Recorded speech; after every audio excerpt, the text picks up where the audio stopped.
Hello everyone, welcome to Mama Soul Kitchen and Cooking with Granny. Today we are going over one of our featured items in our Just Desserts Child Cookbook that's on Mama Soul Kitchen Cookbook on Amazon, everyone.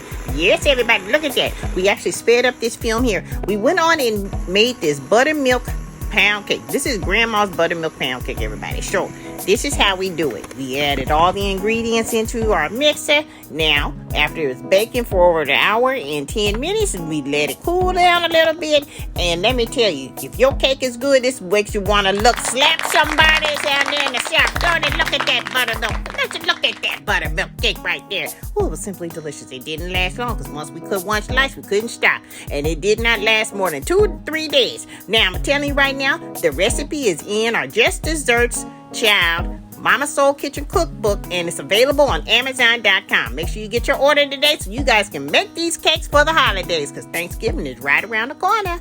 Talk to you guys soon.